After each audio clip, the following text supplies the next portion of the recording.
পড়ছিলাম আমি তার সন্ধ্যা মালতী, কলমে DRM সোহাগ। পর্ব সংখ্যা 2। পেরিয়েছে দুদিন।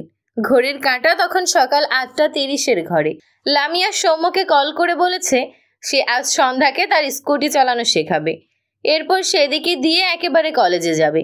মেয়েটাকে ডিপ্রেশন থেকে বের করার উপায়। সৌম্য সম্মতি দিয়েছে, তবে বারবার করে লামিয়াকে বলেছে তার বোনকে যেন সাবধানে শেখায়, একা না ছাড়ে। সন্ধ্যা বিছানার ধারে দুপা উঁচু সামান্য করে বসে আছে, পিছনে সৌম্য বসা। সে সন্ধ্যার লম্বা চুলগুলো আঁচড়ে বেনি করে দিচ্ছে। সামনে ইরা, তার হাতে খাবারের প্লেট। মেয়েটা সন্ধ্যাকে খাওয়ানোর জন্য অনেকক্ষণ থেকে বসে আছে, কিন্তু পারছে না। সন্ধ্যা নিশ্চুপ, এক ধ্যানে কোন দিকে যে চেয়ে আছে সে হয়তো নিজেও জানে না। খাবার খাবে না কথাটি একবার বলে একেবারে চুপ হয়ে গেছে। শেষমেশ ইরা হতাশ হয়ে চুপ করে বসে রইল। সৌম্য সন্ধ্যার হাঁটু সমান চুলগুলোর খুব সুন্দর একটি বিনুনি গেঁথে এরপর সেই বিনুনি পেঁচিয়ে খোপা করে দেয়। কাজ শেষে সৌম্য ইরার দিকে তাকায়। ইরা সৌম্যর দিকে তাকালে দুজনের চোখাচোখি হয়। সৌম্য চোখ সরায় না। ইরা লক্ষ্য করল সৌম্য ভীষণ মনোযোগ দিয়ে শুধু তাকেই দেখছে। ইরা মৃদু স্বরে ডাকে, সৌম্য। সৌম্যর ধ্যান ভাঙে। হ্যাঁ। ইরা মৃদু হাসল। সৌম্যকে তার মাঝে মাঝে অদ্ভুত প্রাণী মনে হয়। তার প্রতি সৌম্যর দৃষ্টি বরাবরই মুগ্ধতা মিশেছিল, অথচ এখনকার ব্যাপারটা আলাদা। আয়নার সামনে দাঁড়ালে যেখানে তার নিজেরই দৃষ্টি বারবার বুঝে আসে, বৃতৃষ্ণা এসে ভিড় জমায়, সেখানে তার স্বামী শুধু তাকে দেখে, মুগ্ধ হয়ে দেখে। এরা সন্ধ্যার দিকে তাকায়, মন খারাপ করে বলে, বুঝেছি, সন্ধ্যা আমার হাতে কেন খাচ্ছে না। আমার এমন বিচ্ছিরি মুখ দেখলে সন্ধ্যার খেতে ইচ্ছে করে না। যাচ্ছি আমি, তোমার ভাই তোমাকে খাওয়াবে। কথাটা বলে ইরা উঠে দাঁড়ায়। প্লেটটি সন্ধ্যার সামনে রেখে সোজা হতে গেলে সন্ধ্যা দ্রুত ইরার হাত টেনে ধরে। ঝাপসা চোখে তাকায় ইরার পানে। ভাঙা স্বরে বলে, তুমি এভাবে বলতে পারলে ভাবি? ইরা আবারও মন খারাপ করে বলে, খাচ্ছ না যে তুমি? কখন থেকে বলছি বলো তো? সন্ধ্যা মলিন মুখখানা আরো মলিন হয়, দৃষ্টি নিচু করে, ঘাড় ফিরিয়ে বড় ভাইয়ের দিকে তাকায়। সৌম্যর দৃষ্টি তার বোনর দিকে। সন্ধ্যা ঢোক গিলে বলে, সৌম্য ভাইয়া, বিশ্বাস করো, আমি ভাবিকে নিয়ে এসব ভাবি না। সৌম্য কি বলবে বুঝলো না। এরা হতাশ চোখে চায়। ভাবলো এটা বললে সন্ধ্যা খেয়ে নেবে, কিন্তু মেয়েটা সত্যি ভেবে নিয়ে আবেগী বাণী ছুটছে তার ভাইয়ের দিকে। এরা বসলো সন্ধ্যার পাশে। কিছু বলতে চাইলে সৌম্য মাছ থেকে বলে, বনু, আমরা সবাই জানি তুই কেমন, কিন্তু তুই খেতে চাস না কেন বলতো? পুরো অর্ধেক হয়ে গিয়েছিস। আয়নায় দেখেছিস নিজেকে একবার? সন্ধ্যার চোখ দুটো ভিজে ওঠে, বলে, আমার কিচ্ছু করতে ভালো লাগে না সৌম্য ভাইয়া। তোমরা কেউ আমাকে বোঝো না, সবাই শুধু আমার সাথে জোর করো। সৌম্য অসহায় চোখে চায় তার ছোট বোনটার দিকে। সন্ধ্যার মাথা তার বুকে রেখে ডান হাত মাথায় আলতো করে বুলিয়ে, আমার ভাগ্নি নয়তো ভাগ্নির জন্য কিছু খেয়ে নে বনু, খাবি বল? সন্ধ্যা ভাইয়ের বুকে পড়ে নিঃশব্দে অশ্রু ঝরায়। ভেতর থেকে বেরিয়ে আসে আকাশ শব্দটি, যে সন্ধ্যার মনের মানুষ, যাকে ঘিরে তার পৃথিবী, অথচ সেই মানুষটি আজ নেই, কোথাও নেই। কমাস পূর্বের স্মৃতি চোখের সামনে আজও জল করে সুস্পষ্টভাবে। আকাশকে ঘিরে সেই এক একটি রাতগুলো ছিল সোনালি সকালের মতো, যেখানে আকাশ হাসত, তাকে জড়িয়ে ধরত, ভালোবাসার সাগরে ডুবিয়ে রেখেছিল। সেই ভালোবাসার সাগর উপহার দিয়ে হঠাৎ আকাশ হারিয়ে গিয়েছে। এই তো সেদিন আকাশ তার উপর অভিমান করে বিদেশে পাড়ি জমালো। কত শত অভিমান চেপে অপরিচিত হয়ে উঠল। সন্ধ্যা মন বলতো তার শুভ্র পুরুষ বদলে গিয়েছে, কিন্তু না, সে বদলায়নি। সময় গড়ালো, আকাশের অভিমান ভাঙলো, ডেকে উঠল সেই পরিচিত ডাক, শোনাবো। সন্ধ্যা কেঁপে উঠল। মনে হলো তার কানের কাছে এসে আকাশ মাত্র তাকে শোনাবো বলে ডেকেছে। সন্ধ্যা চোখ মেলে ভাইয়ের বুক দেখে হু হু করে কেঁদে ওঠে। বেহিসাব এমন হয়েছে তার সাথে। আজও তার কানে আকাশের বলা সেই শোনাবো ডাক বেজে ওঠে থেকে থেকে। সন্ধ্যার ফোপানি বাড়ে। সৌম্য দীর্ঘশ্বাস ফেলে। সন্ধ্যার মাথার পিঠে হাত রেখে বোলায় সান্ত্বনা স্বরূপ। ধীরে ধীরে সন্ধ্যা নেতিয়ে আসে, কান্নার তোর থামে, থেকে থেকে কেঁপে ওঠে। সৌম্য বনুর মাথায় একটা চুমো আঁকে, এরপর সন্ধ্যাকে সোজা করে বসিয়ে সন্ধ্যার পিঠ তার বুকে ঢাকায়। ডান হাতে সন্ধ্যার ভেজা মুখ মুছে দিয়ে মৃদুস্বরে বলে, খেয়ে নিয়ে বনু, লামিয়া চলে আসবে। সন্ধ্যা লম্বা লম্বা শ্বাস নেয়, নিজেকে সামলায়। সৌম্য ইরাকে ইশারায় বোঝায় খাওয়ানোর জন্য।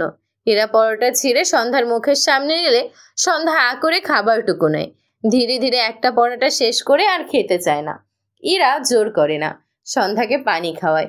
সৌম্য ইরা দুজনেই স্বস্তি পায়। সন্ধ্যা বিছানা থেকে নেমে ওয়াশরুমে গিয়ে ফ্রেশ হয়ে আসে। কলেজ ড্রেস অর্থাৎ কলেজ ড্রেসের বোরকা পরে। ইরা বোরকার উপর সন্ধ্যাকে হিজাব বেঁধে দেয়। সন্ধ্যা চুপ করে ইরাকে দেখে। ইরা তার খুব যত্ন করে, সবাই করে, তার সৌম্য ভাইয়া, খালাম্মা। কিন্তু সন্ধ্যা যাকে একটাবার দেখতে চায় তাকে আর পায় না। বাঁচতে ইচ্ছে করে না মেয়েটার। কিন্তু সে মরে গেলে তার বাচ্চার কি হবে, এই একটি কথাতেই সন্ধ্যার কদম থেমে যায়, স্থির হয়ে যায়। মনের কোণে কিছু শব্দ উকি দেয়, যেগুলোর অর্থ তাকে বাঁচতে হবে। লামিয়া আসলে সৌম্য সন্ধ্যাকে নিয়ে আসে। বারবার সাবধানে চালাতে বলে লামিয়াকে। সন্ধ্যাকে জানায় কাজ শেষে সে গিয়ে নিয়ে আসবে।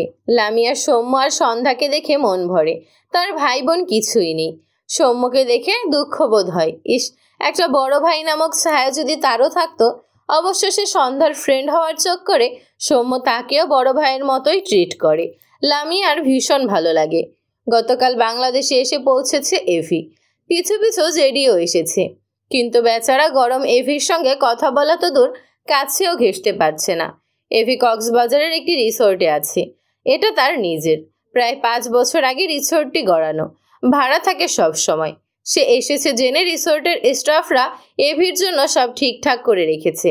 গতরাত এভি এখানেই ছিল। ঘরের এক কোনায় বসে সে। পরনে সাদা প্যান্ট, উদাম শরীর। ল্যাপটপে গভীর মনোযোগ দিয়ে কিছু করছে। প্রায় 30 মিনিটের মাথায় শব্দ করে বলে ওঠে, ওহ ইয়েস। ল্যাপটপটি ঠাস করে বন্ধ করে এভি উঠে দাঁড়ায়। একটি সাদা শার্ট জড়িয়ে উপরে সাদা ওভারকোট জড়ায়। হাতে চেন ঘড়ি পরে। পকেটে ফোন ভরে ঘর থেকে বেরিয়ে যায়। বাইরে দাঁড়িয়ে আছে কালো পোশাক পরিহিত বেশ কয়েকজন, যারা এভির পিছু পিছু আসতে নিলে এভি বিরক্তিসূচক শব্দ করে। ডান হাত উঠিয়ে গম্ভীর স্বরে বলে, স্টপ, নো নিড। সকালে দাঁড়িয়ে যায়। এভি বা হাত প্যান্টের পকেটে গুজে রিসোর্ট থেকে বেরিয়ে যায়। রিসোর্টের বাইরে জেডি দাঁড়ানো। এভিকে দেখে দ্রুত এগিয়ে আসে। এভি জেডিকে দেখেও না দেখার ভান করে চলে যায়। জেডি এভির পিছু পিছু যায়। এভি, এভি আমার কথাটা শোন, আমাকে এক্সপ্লেইন করার সুযোগটা দে অন্তত। এভি, এভি একবারও তাকালো না। ড্রাইভার গাড়ি নিয়ে তার পাশে এসে দাঁড়ায়। ভেতর থেকে বেরিয়ে গাড়ির দরজা খুলে দেয়। এভি ভেতরে বসতে নিলে জেডি এভির হাত টেনে ধরে। অসহায় কণ্ঠে বলে, এভি প্লিজ, একবার আমার কথাটা শোন। এভি, এভি রেগে দু হাতে জেডিকে ধাক্কা দেয়। এগিয়ে এসে দু হাতে জেডির কলার ধরে রাগান্বিত স্বরে বলে, একদম আমার কাছে ঘেঁষবি না। না মানে না, সামনে আসলে জাস্ট খুন করে ফেলবো তোকে। কথাটি বলে জেডিকে ধাক্কা দেয়। এরপর আর 1 সেকেন্ডও দাঁড়ায় না। গাড়িতে উঠে বসলে ড্রাইভার গাড়ি স্টার্ট দেয়। জেডি সময় নষ্ট করল না। এক প্রকার দৌড়ে গিয়ে তার গাড়িতে উঠে বসে গাড়ি স্টার্ট দেয়। এভির গাড়ির পিছু পিছু যায়। চোখ মুখে অসহায়ত্ব। এভি তীক্ষ্ণ চোখে চেয়ে আয়নায় দেখে জেডি তার গাড়ির পিছু পিছু আসছে। মাথাটা এপাশ ওপাশ নাড়ায়। হঠাৎ ডান হাত বাড়িয়ে ড্রাইভারকে টেনে সরিয়ে দেয় পিছন দিকে। ড্রাইভিং সিটে সে বসে। গাড়ির গতিপথ স্বল্প সময়ের জন্য এদিক ওদিক হয়, তবে এভি দক্ষ হাতে সামলে নেয়। ড্রাইভার পাশের সিটে ভীত চোখে চেয়ে আছে এভির পানে। তাকে একটা কথা পর্যন্ত বলল না। এখনই অ্যাক্সিডেন্ট হলে কি হতো, যদিও সে নিজেও তো নিজের জীবনের ঝুঁকি নিয়ে এভির সাথে আছে। কথাটা ভেবে ছেলেটি ঢোক গিলল। এভির চোয়াল দৃঢ়। শক্ত দু হাতে গাড়ির স্টিয়ারিং ঘোরায়। গাড়ি আঁকাবাঁকা ভাবে চলছে। গতির সর্বোচ্চ। মনে হচ্ছে যে কোনো মুহূর্তে অ্যাক্সিডেন্ট হয়ে যাবে। পাশের ছেলেটি যান হাতে নিয়ে বসে আছে। এভি স্টিয়ারিং দ্রুততার সহিত একবার এদিক তো একবার ওদিক ঘুরিয়ে গাড়ি চালায়। ফলস্বরূপ জেডির নাগালের বাইরে চলে আসে। আয়নায় তাকিয়ে জেডির গাড়ির অস্তিত্ব টের না পেয়ে এভি বাঁকা হাসলো। জেডি এভির গাড়ি হারিয়ে ফেলে আরও কিছুক্ষণ গাড়ি চালালো। কোথাও এভির গাড়ির টিকিটও পেল না। না পেয়ে জেডি হতাশার শ্বাস ফেলে। অবাক হয় না। কার রাইডিংয়ে এভির সাথে সে কখনো পারেনি। আজ না পারাটাই স্বাভাবিক। সিটে হেলান দিয়ে চোখ বুঝল। মুখ অবয়বে ভীষণ অসহায়ত্ব। স্মৃতির পর্দায় ভাসল কিছু। জেডির ঠোঁটের কোণে সূক্ষ্ম হাসি ফুটে ওঠে। বিড়বিড় করে, এভিজান, পারবি না এভাবে। কিছু সময় পর জেডি গাড়ি থেকে বের হয়। আশেপাশে তাকিয়ে একটি ক্যাফে চোখে পড়ল। সেদিকে এগিয়ে যায়। কারো সাথে ধাক্কা খেয়ে জেডি বিরক্তি চোখে তাকায়। সামনে ছেলেটি কয়েকবার বলে, সরি ভাই, সা। অরুণের কথা থেমে যায়। দৃষ্টিতে বিস্ময়। আওড়ায় জেডি। জেডি ভাবলেশহীনভাবে তাকিয়ে আছে। অরুণ নিজেকে সামলে বলে, তুই হঠাৎ কোথা থেকে? জেডি ভ্রু নাচিয়ে বলে, মেবি আমার রূপ বেড়ে গিয়েছে। তোর দৃষ্টিতে এত মুগ্ধতা কেন মাই ডিয়ার অরুণ মরুণ? অরুণ নিজেকে সামলালো। জেডির পা থেকে মাথা পর্যন্ত চোখ বোলায়। নিজেকে কালো পোশাকে আবৃত করেছে জেডি। অরুণ গলা জেরে বলে, এতদিন কোথায় ছিলি? আজ হঠাৎ কোথা থেকে বের হলি? জেডি অরুণকে পাশ কাটিয়ে ক্যাফের দিকে যেতে যেতে বলে, ছিলাম এখানে। অরুণের পিছু যায় আর বলে, তুই আকাশের ব্যাপারে জানিস? জেডি হাসলো, বলে, আমার জানার কথা নাকি? অরুণ দীর্ঘশ্বাস ফেলে। জেডি ক্যাফের ভেতর এক কোণায় এসে চেয়ার টেনে বসে। অরুণের উদ্দেশ্যে বলে, কিছু জানাতে চাইছিস? Am I right? সিট। অরুণ জেডির হাস্যোজ্জ্বল মুখের দিকে মলিন মুখে চেয়ে রয়। অপর পাশে বসে ভরাক্রান্ত গলায় বলে, আমার কথা শুনলে তোর হাসি মিলিয়ে যাবে। জেডি ডান হাতে টেবিলের উপর একটা থাপ্পড় দিয়ে প্রফুল্ল মনে বলে, ওয়াও, ইন্টারেস্টিং তো। আমার হাসি কেড়ে নেওয়ার ক্ষমতা তোর কাছে আছে দেখছি। ফার্স্ট স্টার্ট কর প্লিজ। অরুণ ঢোক গিলে বলে, আকাশ মারা গিয়েছে। জেডি ভাবলেশহীন ভাবে বলে, তারপর? অরুণ অবাক হয় জেডির রিয়াকশনে। বলে, আমি ফান করছি না। ওইটার কফি দিয়ে যায়। জেডি কফির মগে একবার চুমুক দিয়ে বলে, আই নো। অরুণের অবাকের মাত্রা বাড়ে। যে ছেলে আকাশের কিছু হলে দুনিয়া উল্টে ফেলে, সে কত বছর আকাশের থেকে দূরে ছিল, আর এখন তার শোকের খবর শুনে জেডির মাঝে কোনো প্রতিক্রিয়া নেই। অরুণের চোখ জোড়া ভরে ওঠে কেন যেন। দু হাতে ঝাপসা হয়ে আসা চোখ দুটো ডলে স্বাভাবিক করে। জেডির দৃষ্টি অরুণের পানে, ঠোঁটের কোণে বাঁকা হাসি। অরুণের খেয়ালে আসে বিষয়টি। রেগে যায় সে। নিজেকে যথাসম্ভব সংবরণ করে উপহাসের সুরে বলে, সব ডায়লগ ছিল তবে? আকাশের মৃত্যুর খবর শুনেও তোর মাঝে কোনো ভাবান্তর নেই। তুই আকাশকে? জেডি কফির মগ টেবিলের উপর রেখে দাঁড়িয়ে যায়। দু হাত প্যান্টের পকেটে গুজে অরুণের দিকে এগিয়ে এসে দাঁড়ায়। একটু ঝুঁকে বাঁকা হেসে বলে, জেডি বেঁচে থাকতে এই কখনো মরবে না। অরুণ বিস্ময় দৃষ্টিতে তাকায়। জেডি ডান দিকে ঠোঁট বাঁকায়, ডান চোখ টিপ দেয়। অরুণের অবাকতায় তার হাসি দীর্ঘ হয়। সোজা হয়ে দাঁড়িয়ে ক্যাফে থেকে বেরিয়ে যেতে যেতে ঘাড় এদিক ওদিকে নাড়ায়, যেন গানের তালে একটু একটু দুলছে। অরুণ এক প্রকার দৌড়ে ক্যাফে থেকে বেরিয়ে যায়। জেডি এগিয়ে যাচ্ছে।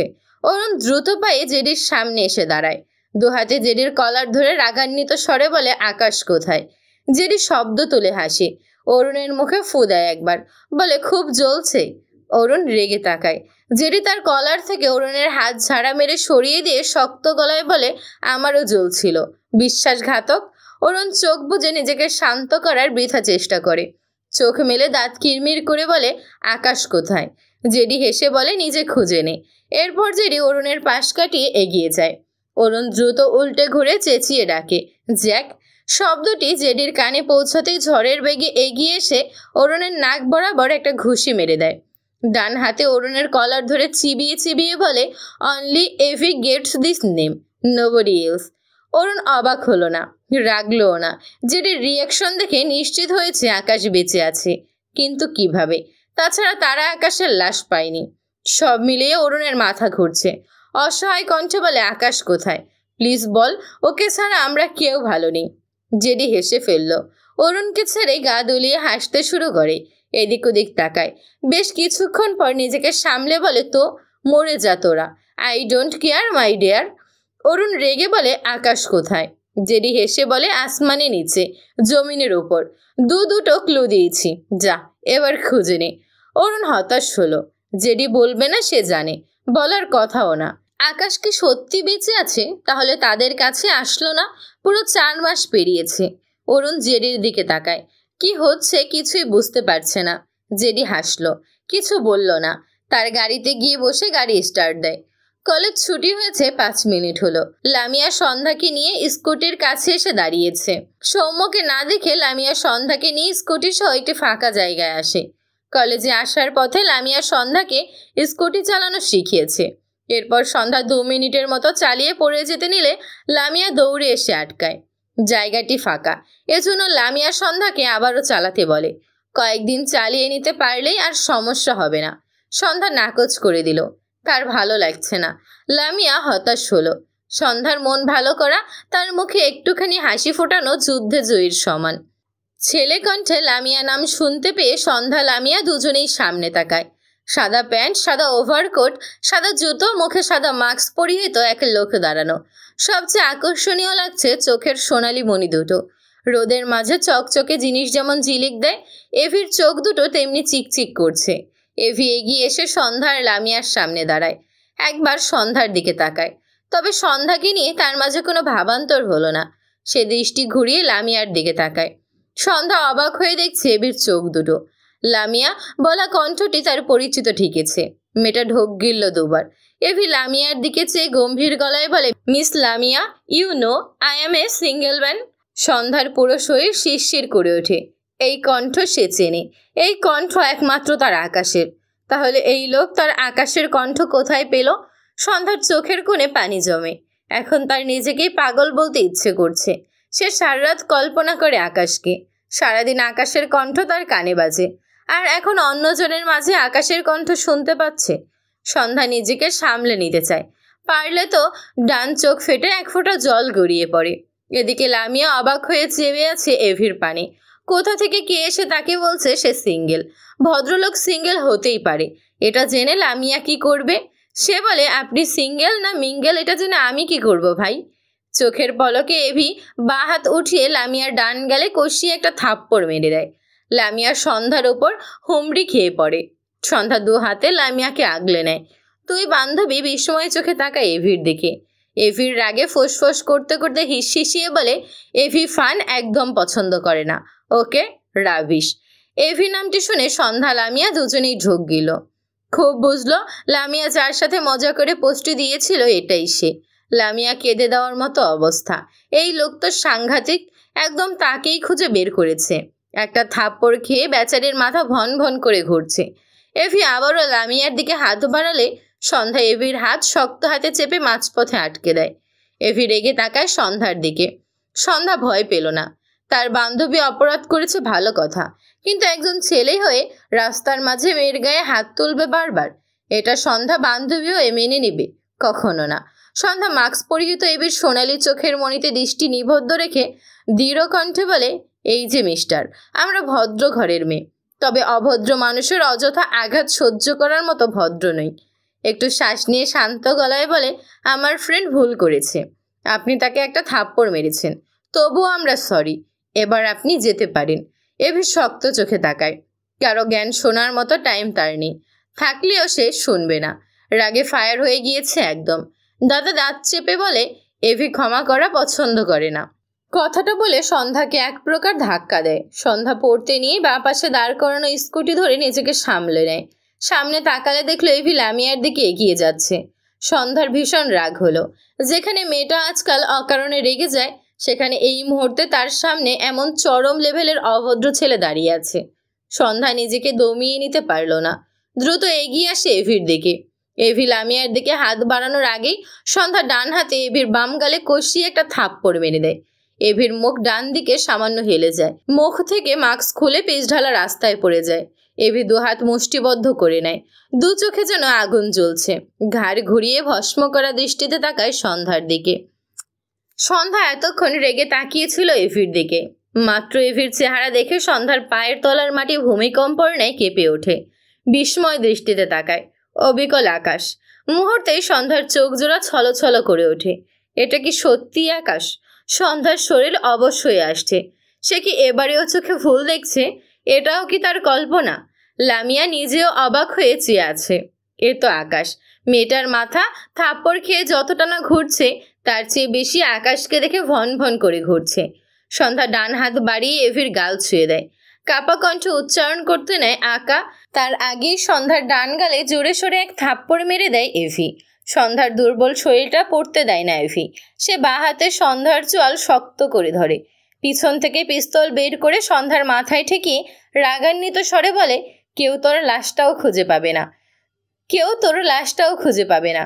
সন্ধ্যার মাথা ঝিমঝিম করে ওঠে। এতক্ষণের জমানো অস্ত্র দু চোখ বেয়ে গড়িয়ে পড়ে। বিস্মিত দৃষ্টি জোড়া এভির পানে।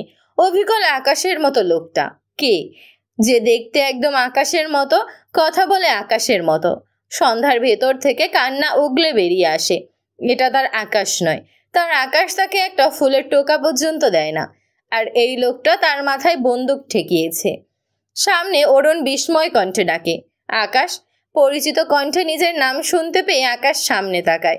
অরুণকে দেখে গম্ভীর গলায় বলে, পরে কথা বলছি, ইম্পর্ট্যান্ট কাজ করছি। সন্ধ্যা বাকরুদ্ধ হয়ে যায়। তার পিছন থেকে আকাশকে অরুণ ডেকেছে সে জানে। অরুণের কণ্ঠ তার পরিচিত। তার মাথায় বন্দুক ঠেকানো লোকটি আকাশ বলেই তো অরুণের কথায় রেসপন্স করলো। তবে আকাশ তার সাথে এরকমটা সন্ধ্যা আর ভাবতে পারে না। অনুভূতিহীন চোখে কেবল চেয়ে রইল এভির পানে। চোখ দুটো বোধহয় জল ফেলতেই ভুলে বসলো।